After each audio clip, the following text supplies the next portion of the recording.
Hey everybody, pleasure to welcome you to one of my regular live streams where I interview talented IT professionals who were endorsed for the Global Talent Visa. While we're studying and kind of waiting for others to join, it would really help us if you could let us know in the chat where you are joining us from, what you do for a living, and whether you're planning to move to the UK and apply for the Global Talent Visa or maybe for some other kind of visa. Let us know in the comments. It will be good to know, who our audience is so that we can tailor our discussion to best suit your interests. For those who are new to this channel, welcome. Really glad to see you join the stream. If this is the first stream that you notice, that you join, really glad to see you here. My name is Nadia. I'm a self-taught software engineer. I actually used to be a journalist and an editor before I taught myself to code. I worked as a software engineer at a company called Intercom, and recently I switched to a developer relations role, which is this new functionality kind of intersection of technical writing, software engineering, product, and marketing. Nobody really understands what this job is, but I think this is what makes it so fun to a certain extent. My side hustle right these days is that I actually coach people who want to get the Global Talent Visa. My story is that I came to the UK from Poland. I'm originally from Belarus. I came from Poland last year. I came here on a skilled worker visa, which is this kind of visa attached to your employer. I really didn't like being on that visa for a variety of reasons, and I decided to make the switch and try applying for the Global Talent Visa. I prepared all my documents myself. I did the research. I spent hours on the Tech Nation Visa Forum and the Visa Guide. Everything was read many, many times over. I was endorsed for the Global Talent Visa this summer, and I kind of got obsessed with the topic of it. I saw how much having this visa influenced my state of mind. I saw how many new opportunities this visa opened to me.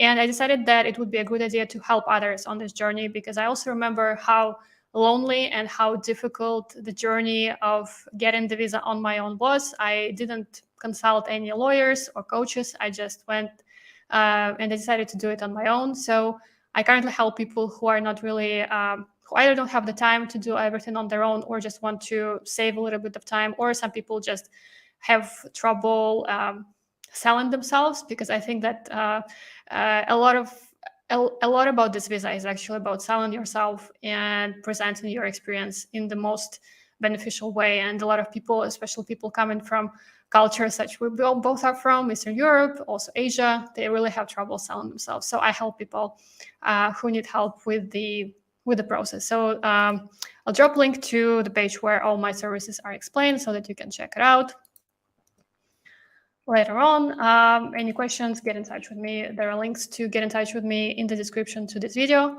About this channel that you're on right now, I actually release a lot of videos about the Global Talent Visa. I have very detailed video explainers about the visa, where I talk through all of the different criteria that you can meet, how you can prepare the documents to get the visa, and all of that kind of stuff. I also interview talented IT professionals who were endorsed for the Global Talent Visa, and I do that every week. It's usually on Tuesday or Thursday, depending on the week. So if this is kind of if you're interested in this topic and you are interested in moving to the UK, I really suggest that you subscribe to the channel to be notified of future events like this. If you're a designer and today's event is what will be mostly beneficial for designers, but I think that if you are not a designer, you will still find it valuable. If you're a designer, you can look at the playlist that this video is part of. There is another video with another designer that I did 2 weeks ago. You can find it really valuable as well, so I recommend you check it out. And with all of that out of the way, again, welcome everybody. I wanted to welcome our guest, Alex. Alex, thank you so much for joining us. Hello, Nadia. Hello, everybody. Thank you for inviting me, and I'm super excited to share my experience about this visa, because it's really popular now, and a lot of questions about this visa and really lack of information. Yeah, exactly. I was actually doing my own research about the visa for designers specifically. I usually work with programmers, but I recently was approached by a designer who kind of wanted me to help him with his documents, and I wanted to do my research. And I looked on YouTube, and I could only find one video about the visa for designers done by a Russian blogger. And then another video that was actually my interview that I just mentioned. So it's kind of like 50% of video content on this topic is produced by me on YouTube, which is a little bit alarming, honestly. So I'm hoping that this interview will fill the gap in information. So if you're listening to this live, maybe you're watching this in the recording, as most will be, please make sure to ask your questions in the comments. You can also contact Alex, and the link to contact him is in the description. Make sure to share this information with people who might be interested, because this is really unique content that is, I think it's pretty rare on YouTube that something is unique and really valuable, but I think that this is this case. So Alex, really appreciate you spending your time and sharing, and having the time and the desire to share your story and help other designers who are interested in moving to the UK. So tell us a little bit about yourself, where you're from, where you came to the UK from, and when did you decide to move here? Well, I'm Alex. Currently, I'm a senior product designer at Intercom, and I moved here to London 4 months ago when I received my global talent visa. I'm originally from Belarus as well, and for the last 4 years, I've been working in Moscow, in Russia, as a lead product designer for Alfa Bank. Alfa Bank is the largest commercial bank in Russia, and I had my own path from a designer to a lead product designer during these 4 years, and I had a lot of experience in product design, UX, UI design. And then I realized that, I want to move to the UK.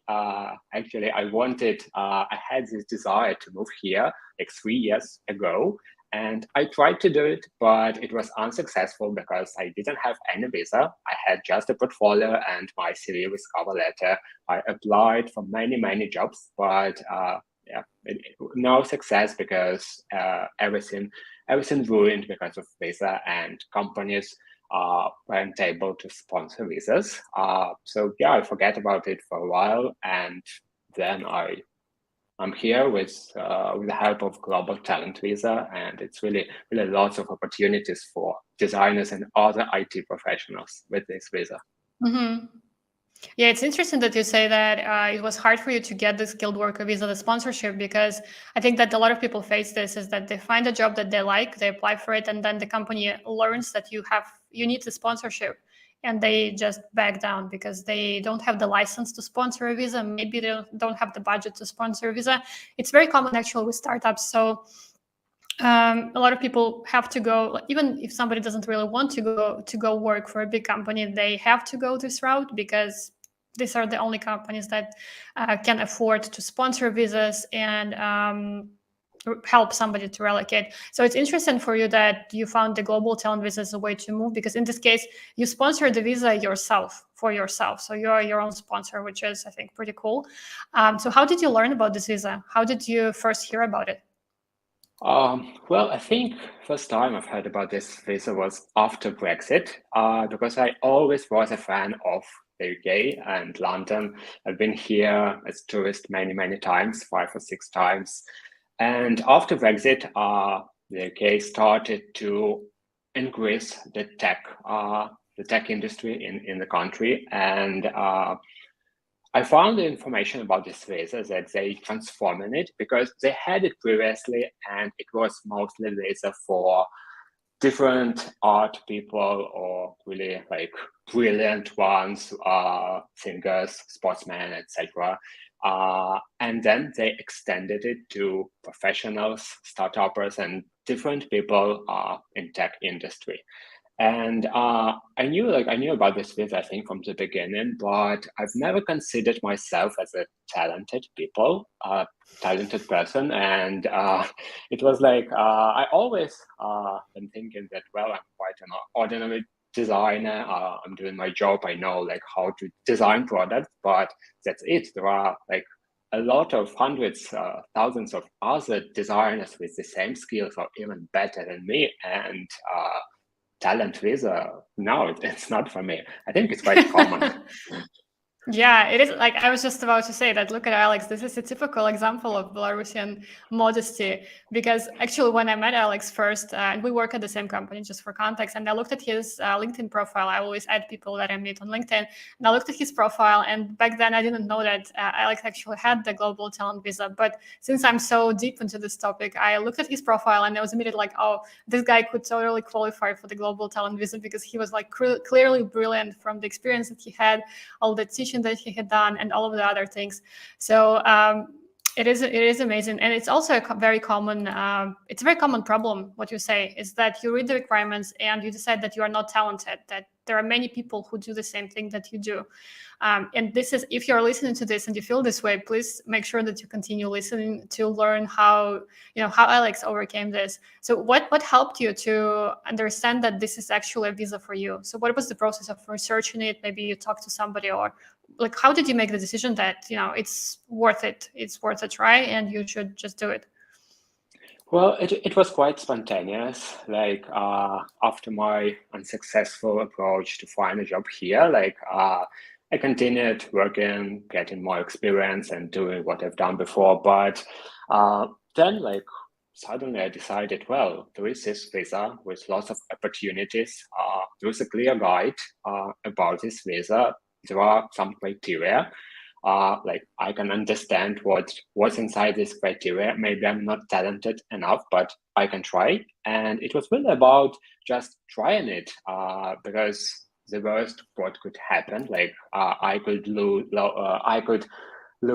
450 pounds, I guess, for the first stage one, and that's it.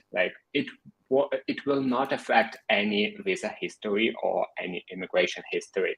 And I decided, well, it's like a game. I will try, and because the opportunities this visa provides, they're endless. Like, you don't have any connections to your employer. You don't have any limitations.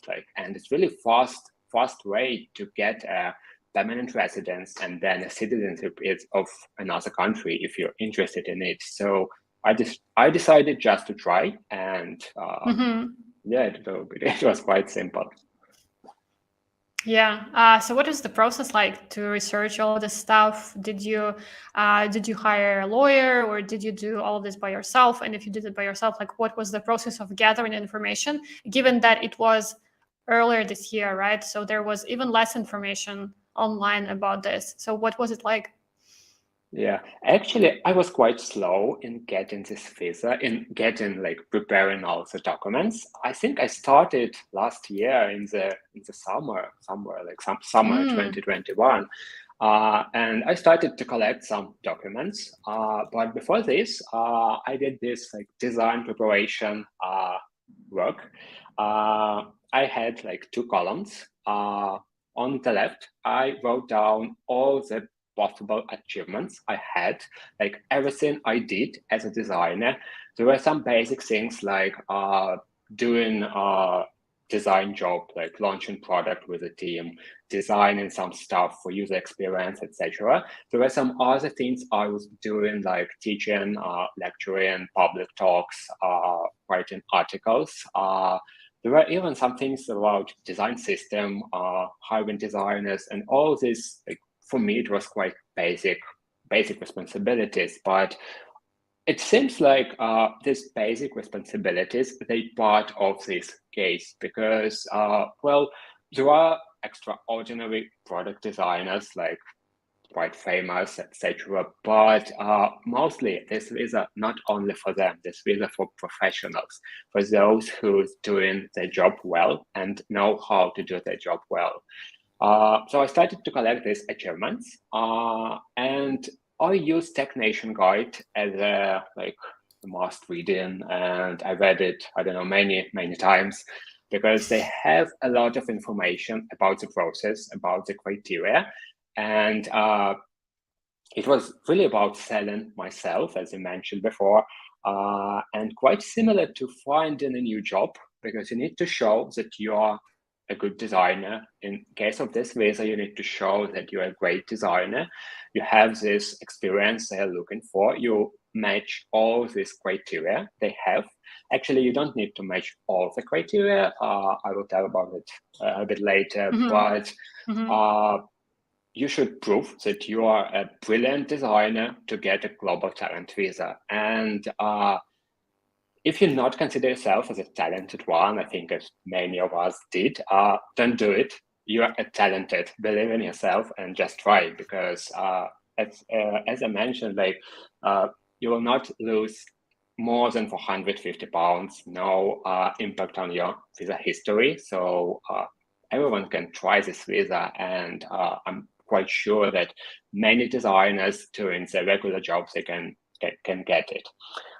So after having all this list of achievements, I started to think about people who can recommend me, who knows my job, who can say something about it. Because in this video, like the one you mentioned in the beginning on YouTube, except yours, they mentioned one thing I remembered. It was about that not you should tell how brilliant you are. It's really about that other people should say that you are brilliant. And it helped me to think in the right direction, to create this list of people as well. So on the right side, I started to create a list of people who can commend me. And then I started to connect achievements with people. For example, my head of design, she knew about my design job, about my design achievements, etc. Head of product management, he knew my side of working with a product team, shipping features for products, increasing product metrics, and all this stuff. And I did all these connections, and it helped me to see like the map of achievements and people. But for this visa, the main requirements to have like 3 exceptional outstanding people who will recommend you. And it was quite challenging. So I tried to Google all the people I had in my list. And I was thinking about the roles, because then it's better to have as high level of person as possible. If you have some CEOs or C-level professionals, executives, it will be really great to get a letter of recommendation from them. But not all the designers have these contacts, and I didn't have CEOs recommendations from my job, and I found for me it was my head of product design, who worked at Alpha Bank, and it was the second one was head of product management, because he left Alpha Bank and he started to work in another company, but we still worked together, and he still could recommend me and tell something about my skills. And again, like a question how to write these letters of recommendation. There's a good guide from TechNation with all the answers. So I didn't have any other information. Like I was trying to find something like example of these letters, what should be inside there, but nothing except TechNation guide. And I used it, used this guide, and my letters, 3 main letters, they looked like a typical, like they have lots of in common, but at the same time they were different, because I can't just copy paste all the information. And different people, they showed myself from different perspectives, and it's really important, like I think product designers will understand me, to think about this process as a product, because when we have a product, we need to create this holistic user experience. And in our case, all these people who will endorse us as a professionals, they're users, and we need to provide them a great user experience, so they can understand like from scratch that we're brilliant, that we did a great job in product design, have lots of achievements, and we're qualified to get this visa. Yeah, and there were 2 letters of recommendation, and I didn't mention the third one. the third one was from actually he is a CEO, but not from a product design. He has a startup for mentoring, and I was a mentor on this platform. Actually, the platform is ADP List, quite a great platform for designers to find a mentor. And I was mentoring there, and I asked a recommendation from this guy. So he provided it, and I packed it together. I had 3 letters of recommendations. And next, I started to collect like other documents. And I think, I have like 5 more recommendations, including in these 10 documents, because the structure of this like visa evidence, you should have 3 main letter of recommendations and 10 additional documents, which will provide evidence about your achievements and that you meet the criteria for this visa. So talking about my documents, I had 5 more letter of recommendations. They had a bit different structure because for this 3 main one, it was important to mention how will the UK digital technology sector benefit from your work. And it was quite funny question because all these people who wrote recommendations for me, they haven't worked for UK. And it was just their assumptions, how this industry can benefit of having me. But I saw this line of text about this criteria, I included it, and it helped. Talking about these letters of recommendations, like there's always a question, should we ask it by ourselves or should we ask people to write it? My advice here to write it by yourself and then to provide it to your recommendators. And if they want to correct something, to change something, it's like easy to do, but it will save a lot of time for them and for you as well, because could be really hard to remind about your request about this letter, ask it again and again. It can take a lot of time. And I did it slow, like I didn't have a goal like to apply for a visa in 1 month. So I didn't ping people all the time. So it was quite slow for me. I just collected all the information. And then I applied for the visa in the beginning of this February this year. So I think I spent like nearly 6 months, maybe a bit less, to collect all these documents. But I believe that it's possible to do even faster within a month, because like if you have a goal, you can do it like faster, because I didn't do it like every week or every day. Like it was really, really slow for me. Yeah. Wow, that was a lot of useful information just out there.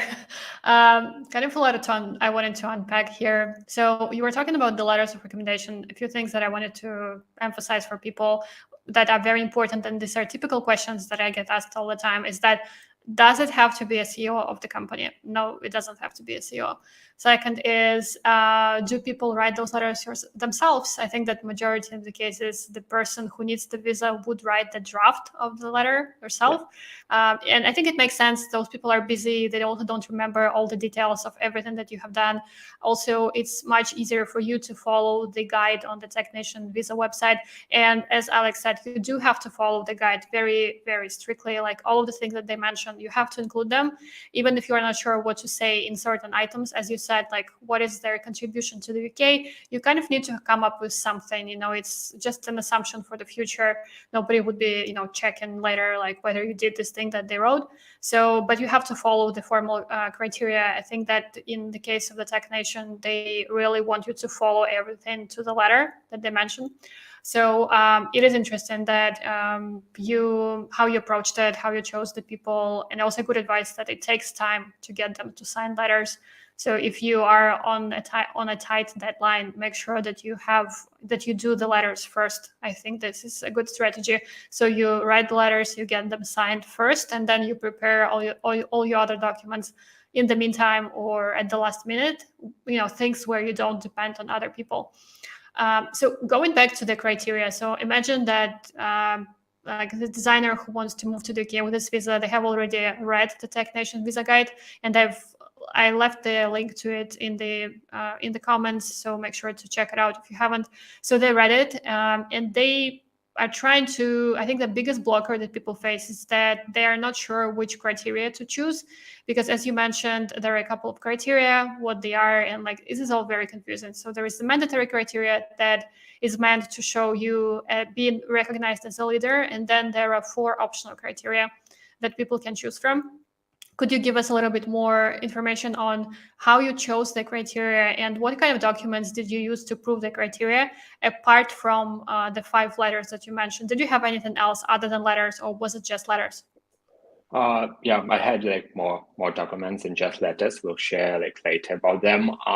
Talking about criteria, you're right. There are like this mandatory criteria, and it's really important to make this mandatory criteria go through all of your bits of evidence. Like in there, when you're applying for an endorsement, they asking you about which documents are evidence for each criteria. And for mandatory, like all of these docs, they should show something about mandatory criteria. And there are 4 others. There is a criteria about working as a individual contributor, as a professional in a product-led company, or creating a startup, something like that. Like professional criteria, as I call it shortly. There is another criteria about occupation, like something you're doing outside your day-to-day occupation. There is criteria about academic achievements and innovation. So I understood from the beginning that I don't have any academic achievements. Like I didn't write a book, or I didn't lecture in a big, well-known university.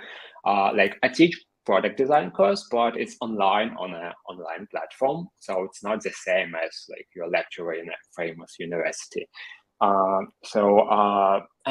In my job, I didn't have any innovation. Like I used all the technology, all the tools already existed.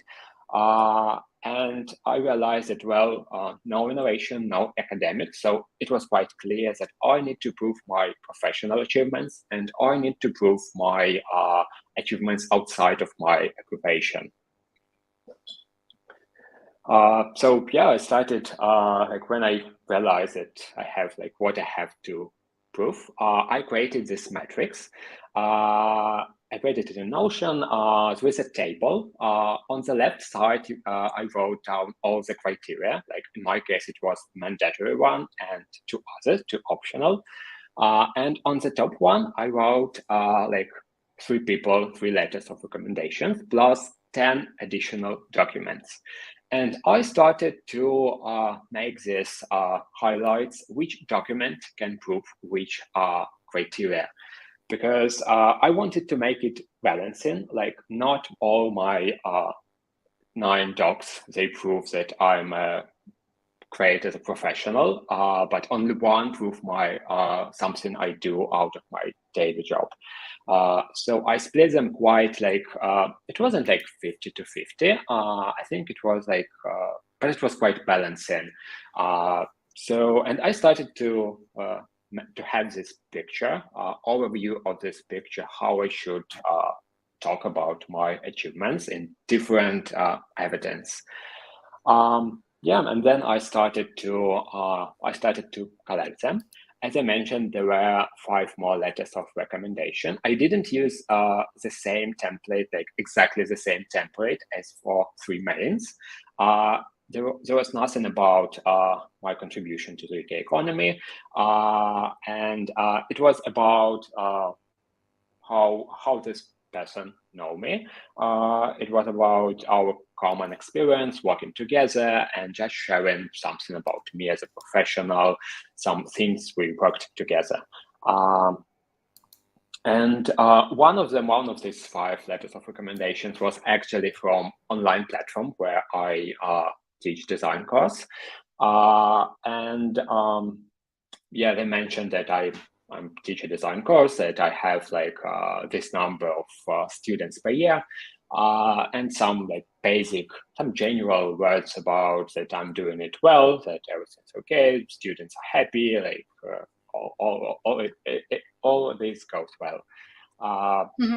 And I have other documents as well. It was well, employment letter from my previous company, quite a basic one. It was two statements about my products I worked on with my product teams. So when I was at Alpha Bank, and for me, Alpha Bank was my the main case when I created something in product-led company. I worked on two different products, and I just created two statements about this product. And when I started to do it, I didn't know, I didn't have any template. I didn't know what to say, what to mention. Should I include my Figma files? Should I include any images, any pictures, etc.? But then I was thinking about this phrase that it's great when others say something about you, not yourself. And I started to Google my products I worked on, and I found that for one of them, there were mass media articles. They're mentioning about this product that our bank was like the second in volume of this product. And I was, wow, that's it. I need it. So I saved all these links. Actually, I found like two of them. Then I started to create this statement. I wrote down about the product, like few words to help people understand what this product is about, because I worked with B2B fintech products. It's really complex stuff. And because of I'm a designer, I was thinking about people who will read it, that they know nothing about it, nothing at all, and they need to understand like what is it and what was exactly my contribution to this product. So I started with this small description about the product for it can help like imagining when you're saying to your grandma or to your your younger brother or sister what you are doing as a product designer. It can be really helpful because you need to use simple language, simple words to describe the product. Then I provided some key metrics we had because products were shipped, so we launched for customers. We had some metrics and we had some articles at the website of the bank with metrics, and I just included these metrics into my statement. Like after we launched this product, we had, for example, I don't know, like 100 new customers after first week or something like that. It depends on the product, but it's really great when you have numbers. And then by the way, I didn't include any designs at all. I decided that, well, they don't need it because they will see like this Figma interfaces, but what it can say about the product, like nothing. They will not understand what is it. And it was in Russian language, like Russian language interfaces. It's like just pictures. So I just wrote text, included all the metrics, all the links I could. And I included this mass media articles, like just the links. And I didn't translate it via certified translator. I just I opened it in Google Chrome. I translated it to English. I made screenshots and I put these screenshots into my statement. And down there, I write my name. I put my signature, put the date, and that's it. That was like two of my statements.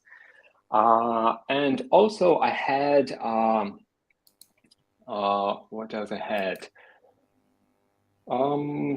Yeah, two statements. I had some documents about my activities out of my regular job.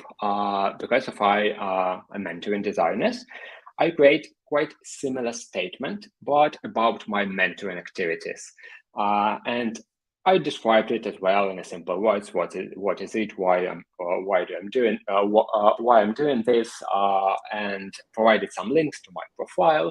I found some feedback from my mentees, and I made these screenshots and also included them in the statement. And as well, I put my signature, name, and date in the bottom. And I have a statement about public talks because I did some of them. Some of them were quite big conferences. Some of them were quite small, but I also included it in this statement, and it was a statement about public talks or something like that. Don't remember exactly how I name it. And I provided information about the conference, about my talk, what it was about, because all my public talks, they are in Russian, and I provided links, and I provided a short description about what I was talking about. So people who don't know Russian, they can understand it. And again, I signed it by myself, and the talk was ready. So yeah, I think that's it. That's the docs I used for this visa. Amazing. I really like how you went into details of how to basically create them, because I think it's very the notion of documents is very abstract for some people, and Technician Guide doesn't really give any it has examples, but not really very concrete examples of the document that you described. So, for instance, I really loved how you talked about the product statements, because also I know that a lot of designers actually include designs of their products. So this is a different approach that can also work. So it's really valuable to think about it. Whether you can, as a designer, you can decide yourself whether you need to include the UX screenshots yourself or not.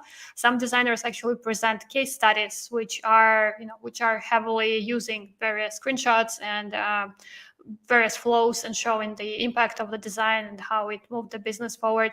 But so it depends on the situation. But as Alex mentioned, it really helps if you can add publications about your product. Even if it doesn't mention your name, it's still valuable to include. If you can add metrics, this is something that is super valuable. So just to give you a little bit more of a concrete information, if you're choosing the same criteria that Alex has chosen, so the one about significant technical contributions to the field, those documents, they have to have metrics, so they have to have numbers, and Technician really likes it when you show commercial impact, so that your project, your design, your code, if you're a coder, that they really move the needle for the business. So those things are very interesting. They're very important. And it's interesting how you approached it, that you created a document yourself, you signed it yourself, and this is kind of a separate document that you can submit in addition to the letters. And generally, my advice as a coach is that if you can, you should always try to find and to create other documents other than letters. Technician doesn't really like cases where all of the documents are just letters of recommendation. It can work probably, but it's better to create something else outside of letters. They say that letters alone are not sufficient. So I would recommend you to try to find creative ways to show your achievements in some other forms. So I was curious about the things that you mentioned as for outside contribution, your mentoring, your public speaking, all the teaching that you have done. Could you tell us how long were you doing this before you decided to apply? Was it something recent, or were you basically doing this for years beforehand? What was it like? Yeah, I did it years before I applied to the visa. I did it because I liked it. I didn't have in mind this plan to apply to a global talent visa. I just did it because I liked it. I saw value in all of these activities. I think I've been mentoring for a year before I applied to a visa, and I've been teaching maybe 2 years, something like that. Not very long, but as well, if you're active as a designer, as a digital contributor, if you're active, you will definitely have links to yourself, to your activities. And I also Googled myself to find all the links I have about me. Actually, Google has about me. And I found some unknown websites. I didn't know I was mentioned there, but this website mentioned about my teaching activities. It mentioned about how many students I had. I don't know where they do this information from, because it wasn't a online university website. It was another one. But yeah, I included this link to my documents, and not actually to documents. I think I included it to my personal statement and my CV, because another some other stuff you need to submit with your documents is CV and personal statement. Actually, CV you need CV as a separate document, like PDF, for example, and personal statement you need to paste it in a text area inside the application. So you don't need like a separate document about statements. So you can write it anywhere in any note tool. And when I was creating CV and personal statement, I used lots of links because I still had in mind this phrase that other people should say about your achievements. And I found all the links I found about myself, about my achievements, about my job, even if it's not mentioning me. For example, these mass media articles, they were talking about Alpha Bank and the product I worked on, but these articles, they didn't mention me, but they mentioned my product, so I included them. And all these links, I just included them in my personal statement. Like I was writing something about that I worked on processes inside our company for designers. And this is the link to a public talk where I talked about these processes. Or I worked on a digital product. I transitioned it from offline to online. And this is the link to mass media. So everything I could support with links, I did it, I supported it. And I think it's quite important to mention here that you don't need to make CV and personal statement identical. Like you shouldn't include the same links to both of these documents.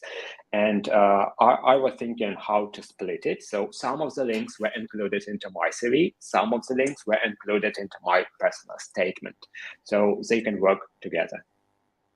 Mm-hmm. Could you tell us a little bit more about the CV and how you structured what it looks like? Because I think a lot of people think that it's exactly the same CV that they used to apply for jobs as a designer, for instance. What was it? What did it look like? How many pages did it have? And what was the high level structure to your CV that you used to apply for the visa? Yeah, I like Global Talent Visa because they have this guide that all your documents, they shouldn't have more than 3 pages. And it's really helpful because, well, it's helpful on the one side, but on the other hand, it's like not very helpful if you have a lot of information. And I think that's why I didn't include my Figma files and screenshots because there is a limit of 3 pages per doc. So in my CV, it was quite similar to job application CV, and the rules were quite the same. To say about your experience, not in a general words like your responsibilities, like you're doing design, you're doing research, you know what is your UX, etc. It's really cool to say about your achievements, like if you designed something, did you have any impact? Did you have any metrics? Even if you don't have metrics, like sometimes it happens, you can include just general information about how successful was the product or how successful was this feature. And you should write all your experience as achievements. Like no need to provide like unnecessary information about. Like I know that many people can provide in their CVs like large paragraphs of text about the company, about the job, but they don't need it in the CV. They need your achievements, your impact. And it's really, well, it was helpful for me to think about impact, like what changed after my design. I designed something, I did something, or I mentored people, or I had this online course. What changed after this? And I provided this and all this information about my impact as a designer, as a professional. And also Technation Guide, again, they mention about publications, because usually I haven't met a lot of series with publications. But yeah, I included it as well. So I had 3 pages series, and I think I used tense font for them, because I started with 12s, and I didn't have I was out of limits, and I was thinking, oh, well, I can't remove the information. It can be useful. What I can do, and I just make it smaller, and it helped to save some space. It was still readable, but yeah, it helped to save some space. Yeah, I had the same problem, and you always worry like how small can you go, but I think that number 10 is like the limit of being I reasonable. I agree. think mine is Don't kind of make it small, less than 10. but yeah, but basically always try to meet the limits. So they say 3 pages, don't make it longer than 3 pages, just don't risk it. Did you have a portfolio, like a design portfolio that you attached or not? Yeah, I have a portfolio, and it was just my CV, like just a link, link to my portfolio, okay. and yeah, that's all. Yeah, so it was your regular design portfolio, right? Yeah. It was the same design portfolio I used for job applications, and yeah, the CV was also quite basic. Like if you're curious, you can go to my LinkedIn, because it's quite similar to the CV I had. About my work experience, about my other activities, about education, and about publications. I think, yeah, LinkedIn have all the same fields. Yeah. I just dropped a link to Alex's LinkedIn to the chat. Make sure to just bookmark this page. You will see so much, just a lot of inspiration from this profile. The publications, the volunteering that he was doing looks very inspiring. Maybe we'll give you some ideas of what you can do to make your profile a little bit stronger if you're still missing some of those things. Actually, at that point, if you had to give some advice to people who want to apply for the visa, but they feel that their profile is not strong enough. So for instance, they have been working in product companies, and it's very important that you work in product companies, not consultancies, and they have significant contributions. So they have made products that made money and all of that jazz, but maybe they don't have innovations like you didn't. So they have to build this external profile. They need to get more like volunteering or mentoring or teaching, or just an external profile. So what would you recommend to people? How can they make a stronger profile? What can they start doing in the right now, so that they have a stronger chance for the visa in 6 months or a year, or whenever they decide to apply? What do you think can help them? Yeah, I think in design environment, it's really easy to make a contribution out of your day-to-day job, because there are a lot of activities, like a lot of public, a lot of conferences in the world, and you don't need to be famous to become a speaker there. If you have a topic about your product, how you design something, how you work with design system, if you have a topic about, I don't know, mistakes you made and how you changed it, you can Google conferences all over the world, and you can just apply as a speaker. It's not guaranteed that you will be selected, but sometimes it happened. And I did it. Some of my public talks, they were we had this method where I applied as a speaker. I had a topic, and I was selected. So everyone can try it. And also, you can start working with designers globally. You can try to, to collaborate with designers. You can find some designers via LinkedIn from other companies, and you can create a virtual meetup between your company and another company. You can try all these different things for collaboration, for community inspiration, because it can be really helpful. And this is it. This is the contribution out of your daily work, because you're helping designers, you're helping design community, digital community, etc. So yeah, it can be really helpful. And you can write articles. You have your portfolio, you definitely have case studies there. You can write it a bit bigger with more details, more description, and you can post it as an article. There are a lot of many different platforms to do it. Actually, TechNation mentioned that Medium, it's not a good one, but you can find others. There are a lot of them quite similar, and you can use them to publish your article, and just with your case study, and you're sharing your experience. And it can be really helpful, and you can do it like within 6 months or within a year. Like I strongly believe that you can, if you have like just design job, you can become a global talent within a year. It's possible if you have a goal, like you can do it. Yeah, I think or if you're like faster. Yeah, I think if you're like really desperate and kind of willing to hustle very, very hard, you can do it quicker. I think that 6 months is something that is also manageable, but you really need to work really hard on that. But it's possible. It's so great that this visa is permissionless. Like you start building your profile, and then you apply with the profile. And this is something that actually that you do, the work that you do for the community, it's something that is good for the community. It's really good for you. It's something that stays with you forever. And the articles that you write now, they will forever be yours. So they will be always working kind of for you. You know, you will be like sleeping and somebody will be watching your presentations and learning from them. And it's such an enriching experience. I think even building your own case for the visa, if you're still missing some things in itself, it's an interesting project, I think. So if you are listening to this and you think that you don't have enough stuff going for you, just use this as an opportunity to become a known expert like Alex did. Like Alex was already an expert, but if you are not there yet, you can just use this as an extra push to start doing your own stuff out there and build an awareness of your work. In terms of publications, in your case, was it mostly publications on your own, like standalone blog? Was it some platform? Was it some like design publications that are external, or where were your publications in mostly? Well, I had 4 publications, and 2 of them were on Harvard.com.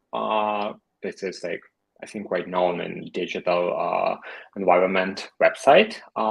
And 2 others, actually, they were on Medium, but they were not on like exactly Medium domain. It was on in a collection, like UX collection.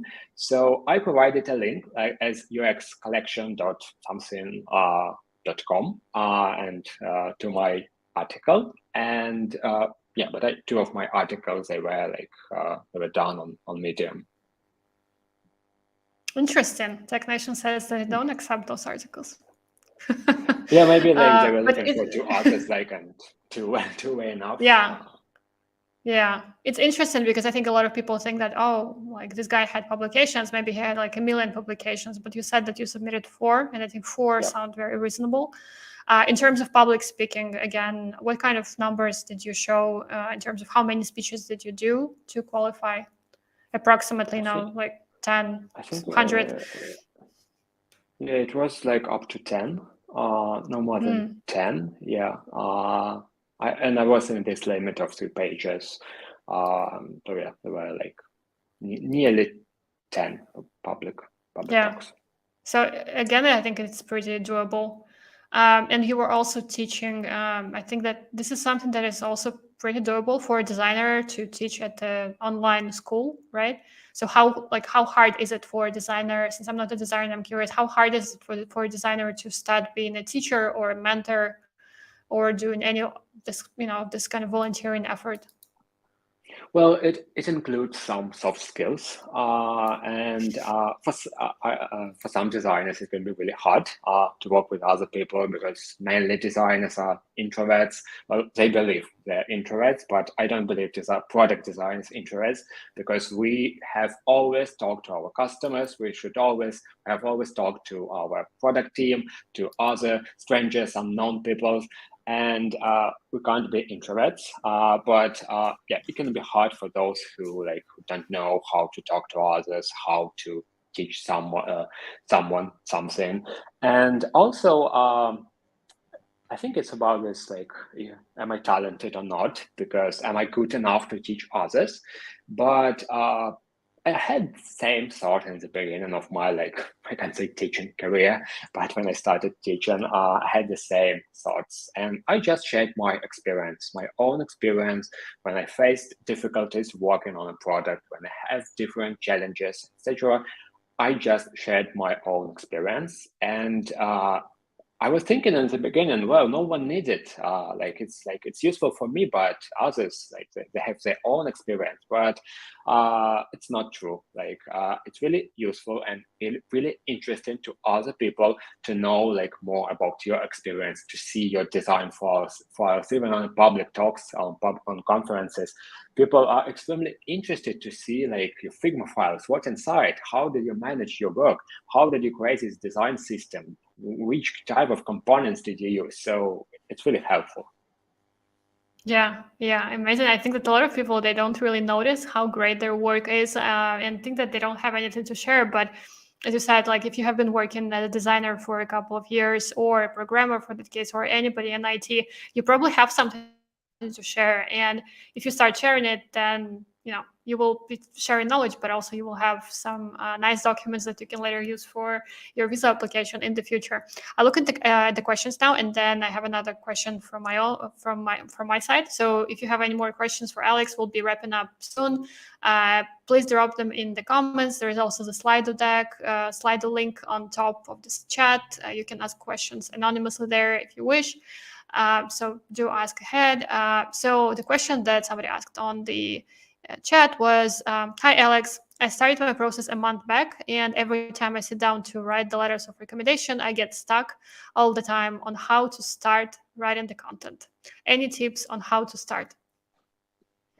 Well, start with the keywords. What was your product about?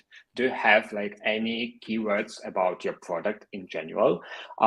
If you have any metrics, write them down. They will help. Google your product, Google your company website, because sometimes they have articles about products we work on. You can use it. And then create this base of just words. And then you can have a basic structure, some introduction, what was product about, something about what did you do to this product? Did you design it? Did you design it from scratch, or did you create a particular feature? If it's a mobile app, I think it's really cool because you can look for reviews in Apple Store and Play Market. You can find reviews about the app you designed, and you can use it as an evidence. And it can help you to create this structure of this document. There is nothing super special there. You just need to tell a story. And this visa is really about storytelling. You need to tell a story about your product. What did you do? How did you do it? Any evidence, any metrics, any results, any outcomes, everything you had as a result. What was your impact as a designer? And that's it. The doc is ready. Amazing. I hope really it makes simple. sense. Yeah, it's simple indeed. It's hard to start because usually we don't believe in ourselves. And I think this is a major problem for people in tech, because we know how to do things with our hands. We know how to create products, how to code, how to design, but we don't believe in ourselves as a professional. It's we can do it, but it's just an ordinary job. No, it's a special job. It's a really cool job, and everyone can do it. Just believe in yourself and go ahead. Amazing. I just got really excited, and I was like, I should apply for the visa. You're very inspiring, Alex. I was actually going to ask you what would you say was what is the most difficult thing about this process? And it seems that maybe believing in yourself is one of the major difficulties that people have when applying for the visa, or not applying for the visa because they don't believe in themselves. Would you say that there are any other difficulties, or maybe you could share some advice for people who are interested in moving to the UK as designers? Anything, any kind of things that you wish somebody told you before you were applying for the visa, and something that you learned the hard way? Yeah, I think believing in yourself is the main difficult. But for me, from my personal experience, it was also a waiting time, because after I received an endorsement, actually I applied in the beginning of February, and in 2 weeks I received my endorsement letter, and then I started to find a job, and at the same time applied for stage 2, and they promised stage 2 for 3 weeks. But in my case, it took 7 weeks. And I received a job offer, but I still didn't have my visa. And in my job contract, it was mentioned that it isn't it's not work without my visa. So I needed this visa, and I didn't know what to expect because, well, 3 weeks, but in reality, it's like week 6, and my starting date is quite soon. What should I do? Should I? I called them. I emailed them to home office about with questions, but it didn't help. It didn't help. Like, don't spend your money on it because they have this paid emails and calls, because just the basic information. And yeah, it took like more time, but yeah, like for me it was stressful because my future job depends on it. And yeah. And the waiting times talking about yeah, sorry, go ahead. Yeah, talking about the tip, after I applied to a stage 2, I found a forum, Tech Nation Global Talent Visa Forum, something like that. You can Google it. It's really great forum with many questions and many answers. And I had like some basic questions during the process, like what about my partner visa? Or should I provide these documents or that documents, etc. And these forums, there are a lot of tons of information, and yeah, it would be good to have in the beginning of the process because it can really help. And yeah, nowadays there are like more information about this visa. So folks, you're really lucky because you can apply and you can get this visa like easily than we did it before, because there were extreme lack of information about this visa and how to apply. Like we did it like a blind, but now you have like all the tools, so you just need to believe in yourself. So believe in yourself and go ahead. Yeah, I would say that with time it becomes easier because there is more information. And I was actually talking on one of my streams to somebody who received the visa in 2016. So they were one of the very first few people who got it. And back then there was nothing, there was no information at all. There was just the visa guide, the Tech Nation visa guide, that's it. And now we do have a lot more information, but still I wouldn't go as far as to say that like there is enough information. So I think there are still huge gaps, but I hope that the streams like this and the channels like mine, they will fill the gap and just empower people to apply for the visas on their own. Because I think that for a lot of people don't actually need lawyers or coaches, and they can prepare documents on their own, like you did, very successful, like I did, like a lot of other people do. So yeah, I'm just happy to share information and to allow people to learn from talented people like you. I think we can wrap up. This was a lot of information. You were just casually dropping wisdom with like every sentence. You have a very structured approach to the documents. I think it's very similar to how I organize my documents and how I help people organize theirs. So with the metrics and the Notion templates and all of that. So I do that too. I think it's really helpful if you start with describing your projects and your achievements, and then thinking of the people who can talk about them and map them together. So again, I think this is a very powerful exercise that can help you. And from my side, my tip is to ideally believe in yourself. But if you can't believe in yourself, then you can find somebody who can help you find those achievements to talk about. This can be a coach, that can be a friend or a colleague, or somebody who is a little bit detached from you and can just talk about your achievements. And then you can talk about them again, kind of being detached from the topic and not thinking that this is about me, just talking about the product, right? So I think we can all describe a product or an app that we build, and not thinking of, oh my God, I'm praising myself, this is really wrong. I know that for a lot of people this is so super hard, but I think being detached from it can really help. Yeah, I hope this was helpful. Thank you so much for joining us. If you have more questions, make sure to ask them later. If you're watching this in the recording, in the comments. You can also message Alex. He kindly agreed to answer questions on LinkedIn, so you can message him there. I'm also available for questions. There are ways to get in touch with me to you can have a look at my packages that I offer if you need help with the visa. And yeah, if you're interested in this content, make sure to subscribe to the channel. There will be more interviews like this with people from various specialties. We have an interview with a data scientist lined up, with a digital marketer, and a lot more fun stuff. Entrepreneurs will be joining, and a lot more people from all over the world getting the visa, moving to the UK, and starting a new life here. So thank you so much for joining. And Alex, thank you so much for your time, for sharing your story. This was amazingly useful. I learned a lot, and I know a lot about the stuff, but I still gathered a lot of useful information here. And I'm sure that people who will be watching this will be able to prepare their case on their own with the information that you provided. So thank you so much. Yeah, thank you too. Thank you for what you're doing, because it's really inspiring and it's really helpful for other people. And thanks everyone for joining. As Nadia mentioned, any questions, feel free to ask. And yeah, good luck with your visas. Yeah, thank you. Bye. Bye.